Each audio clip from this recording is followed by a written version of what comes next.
Good afternoon, everyone. Welcome to Chatter 15 Minutes of Fame. I am one of your hosts, Danielle Ward, and this is my lovely co host, Claron Sharif.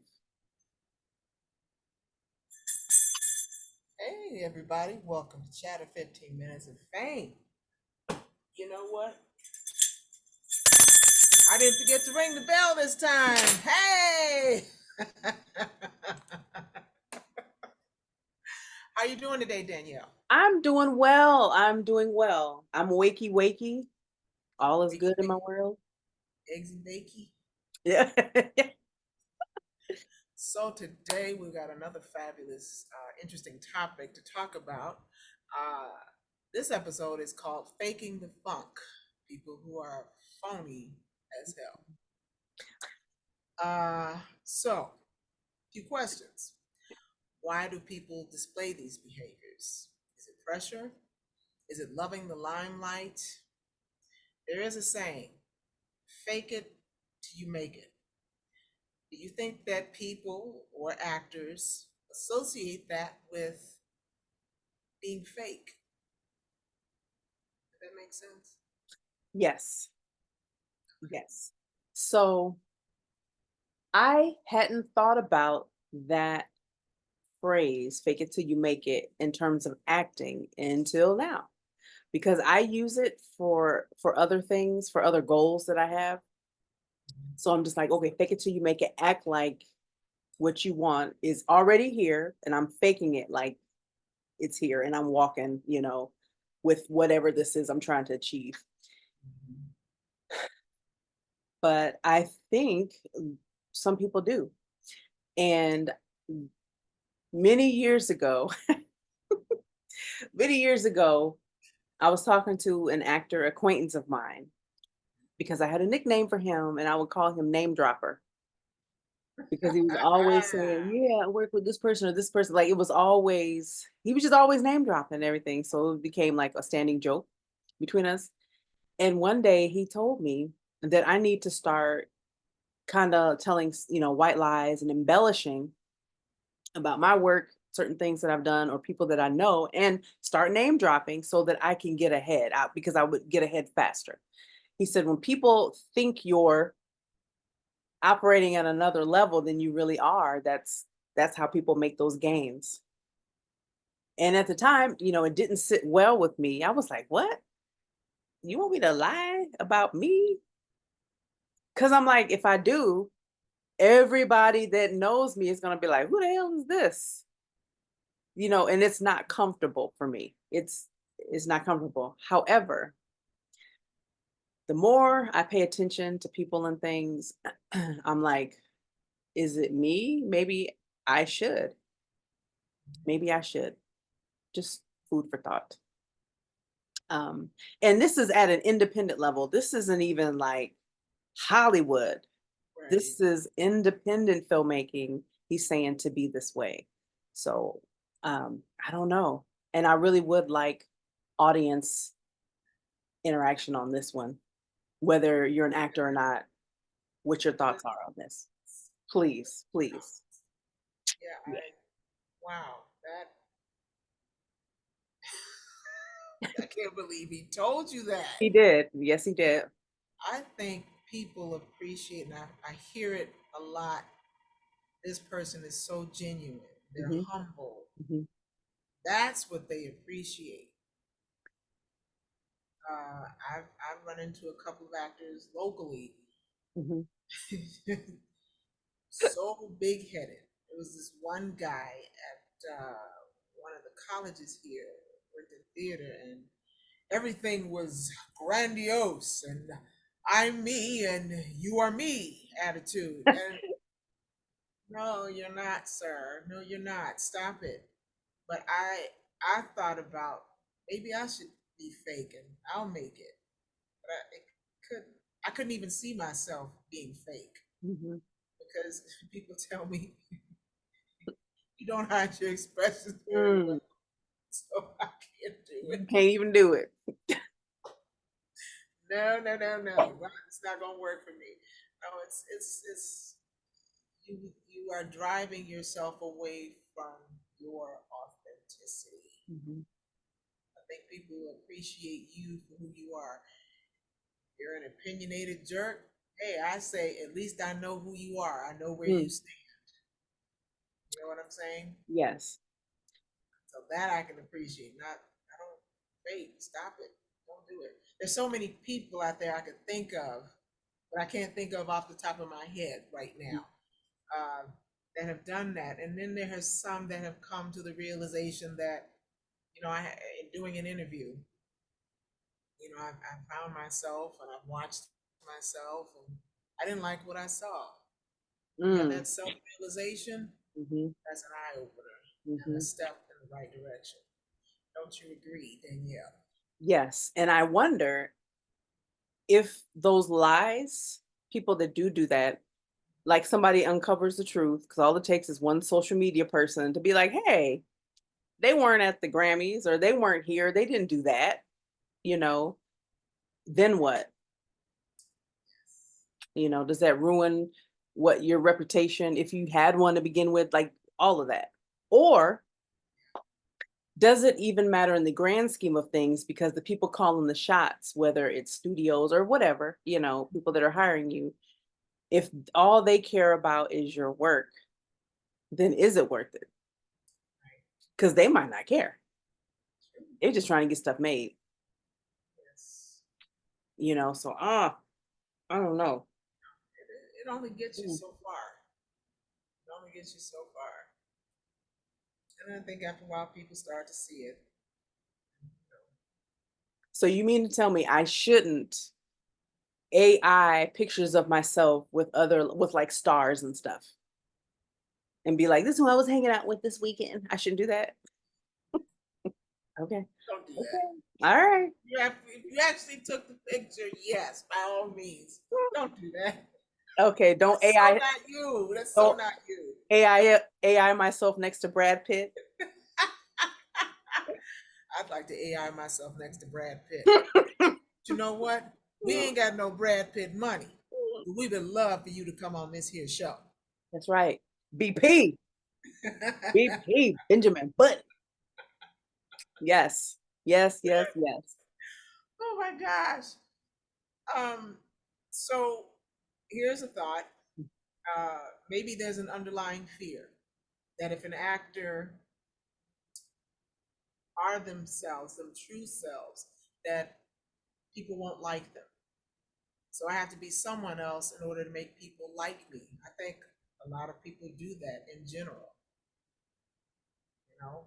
Even that's crossed my mind. And even in high school, I tried to be fake. Yeah, now it's coming all back to me. Mm. And it didn't work very well. And I felt stupid. Okay. I'm putting myself out there, folks. Yeah. Like, gotta be authentic with you, be real with you. Yeah. Here's a question I just thought of. Yes. But what about having a public persona, um, like a version of you, not Mhm. like fake, but just for the public because you yourself is reserved for your family and friends. Because I think this about Beyonce and Beehive, don't come for me. Um, that I feel like when she used to do interviews, you don't really, to me, I never felt you really got a glimpse into who she is. I felt like it was very kind of pageantry, like, um, you know. Yes. So I just never felt like as an artist, like I like her music. I'd be the first one. I'm out there singing, Beyonce songs and stuff like that, and Yes. 16 carriages or whatever. But but she's not somebody that I can connect with, I think, on a human level, like you can maybe with, a Jennifer Hudson or a Fantasia, Mhm. you know. Yes. Yeah. So, and there are actors like that too, that when you're in interviews, sometimes it's like, oh, that's fluff. That's a fluff answer. But Mhm. there are people like Jeremy Renner, who I'm a huge fan of. Me He gets too. thoughtful, wow. He gives thoughtful answers when the interviewer is asking questions that what looks like is important to him, Yeah. whether it's like arts in the community, things like that. He Mhm. changes, and you can tell he's excited to answer, and he's going to give you a truthful, thoughtful answer because it's Yeah. not just fluff. Yes. Those are Viola Davis. Oh my God, she is like a sage. She's Yes. so wise. She Yeah. is so wise, and I may have said this on a prior episode, but when she was up for an Oscar for The Help and Oprah was interviewing her, she said something, and this isn't verbatim, but she mentioned that she realized that she had a lot of energy and time going out to people that didn't love her, and she wasn't reserving that, you know, for those that were her true support system that knew her and loved her for her, you know. And I was like, wow, like that made me cry, and that's something that I think about still. um, Making sure the people, my day oneers, Mm-hmm. family and friends, know that I love them and that I appreciate them, Yes. regardless of where I go in my career, that they're Yes. still in my tribe, day one, right Absolutely. here. Yeah. Absolutely. It's funny you should mention Viola Davis. It made me think of, I think I read this or she talked about it. And this was around the time she was it Murder, How to Get Mm, Away with Murder show, mhm. and how some other actors on the set were saying things, talking about her dark skin. I know it's a little off topic, talking about her dark skin and how she didn't fit in, and it's just a lot of negative stuff. The I just thought audacity. that was so mean. But yet then you come up and you're smiling in her face.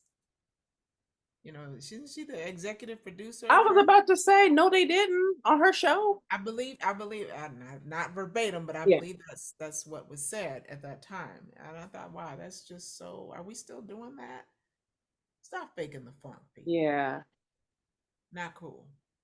Mm. I'd rather you come to my face and say what you don't like about me. At least I know where I stand with you, and I know where to put you. Yes, You know. absolutely, So that absolutely. was that was disheartening. Disheartening. What time are we at, Danielle? Um, let's see. We have a few more minutes. Okay, We good. have a few more minutes. Anything else we want to cover? Well, I just wonder how much that affects someone's, well, okay, social media, right? Yes. Social media, there's pressure there. Yes. There's pressure as a creator, content creator, artist. You should be posting a lot, putting your stuff. And I'm bad at that. I don't. I don't. That's I a lot of forget. energy going out. Um, it's just a lot of energy going out, and I should get better at it, Mhm. but I haven't. But I wonder if those pressures to look a certain way and be perceived as a certain way, what that does to somebody's mental health. I imagine that jacks it up. Yeah. Guilty. Yeah. Yeah, I've felt like, I've walked into places, like casting calls, and I'm looking like all these young girls, they got the big hair, the short skirts, the legs, they look pretty, blah, blah, blah. And I thought, wait a minute, Claron, you're not that age anymore. Mm, So maybe you ought to pull back. But it's intimidating. It's intimidating.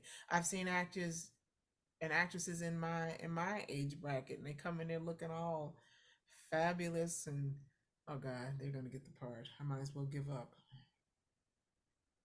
But then my other self, I've talked about my other self because we have conversations, don't we, Clara?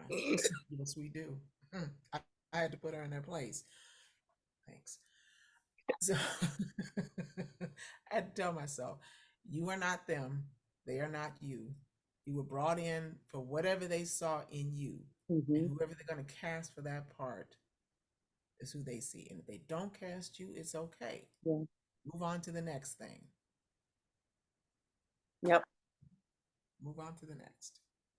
And just have fun. I think what's his name? Bryan Cranston says something about the auditioning process, just having fun, like not setting your goal to get the part, but to Mhm. go in there and just have a good time, Yes, you know? And I'm like, huh, that does take the pressure off. And that's a good idea.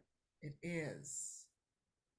Mr. Bryan Cranston, if you're listening, we want you to come on this here show. Ah, you and Jesse. Yes, Jesse, You and yes, Jesse. Jesse. Oh my God. Huh.